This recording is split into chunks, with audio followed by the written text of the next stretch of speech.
Projectile motion में एक और बहुत इम्पॉर्टेंट क्वांटिटी होती है जिसको हम टाइम ऑफ फ्लाइट कहते हैं। टाइम ऑफ फ्लाइट ये दिखाती है कि एक बॉडी प्रोजेक्टाइल मोशन में कितने टाइम तक रही है। आज की वीडियो में हम इसी चीज़ का फॉर्मूला डिराइव करेंगे। तो लेट्स से एक बॉडी प्रोजेक्टाइल मोशन कर रही है परफॉर्म, जो कुछ ऐसा दिखेगा। यहाँ पे वाई एक्सिस वाई डायरेक्शन में डिस्प्लेसमेंट दिखाएगी यानी कि हाइट में, और एक्स एक्सिस एक्स डायरेक्शन में। लेट्स से ये ओरिजिन से शुरू हुआ था या एक पॉइंट ओ से और ख़त्म बी पॉइंट पर हुआ था। तो अब हमें अपने आप को वाई डायरेक्शन में कन्फाइन कर लेना है,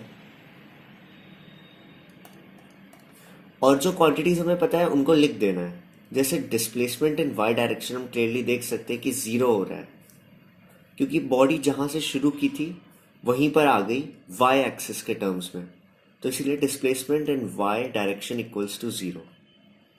सेकेंडली, हमें पता है कि इनिशियल वेलोसिटी हमेशा वाई डायरेक्शन में, अगर बॉडी थीटा एंगल पे लॉन्च हुई थी, तो होती है यू साइन थीटा। हमें यह भी पता है कि एक्सेलरेशन वाई डायरेक्शन में होता है माइनस ऑफ ग्रेविटी, क्योंकि डाउनवर्ड्स फोर्स लगती है बॉडी पर। अब हमें ओ से बी में जो टाइम लगा था वो निकाल पाएंगे, जिसको हम टाइम ऑफ फ्लाइट या टी से रिप्रेजेंट करेंगे। तो हम फॉर्मूला लगाएंगे s equals to u t plus half a t square.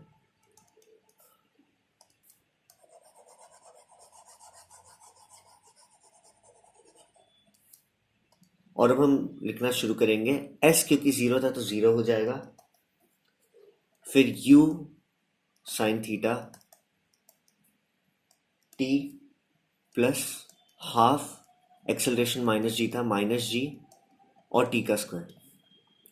जब हम इसी टर्म को रीअरेंज करेंगे तो हमें ये दिख रहा है कि सबसे पहले एक टी का टर्म गायब हो जाएगा, क्योंकि अगर लेट से हमने इस साइड को डिवाइड किया टी से और इस साइड को टी से, तो फिर एक टर्म गायब हो जाएगा। तो हमारे पास बचेगा zero equals to u sine theta minus half g t. जब हम इन्हीं क्वांटिटीज़ को आरएचएस से एलएचएस पे लेके जाएंगे तो ये बन जाएगा माइनस यू साइन थीटा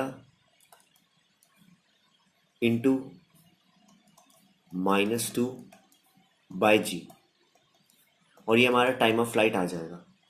इसी को मैं क्लियरली लिख देता हूँ कि टाइम ऑफ फ्लाइट फाइनली हमें मिल रहा है, माइनस से माइनस कट जाएगा, हमें बचेगा two u sine theta by g. और यही होता है टाइम ऑफ फ्लाइट का फॉर्मूला। ये बहुत यूज़ होता है, इसलिए इसको याद कर लेना एक बहुत अच्छा आइडिया रहेगा।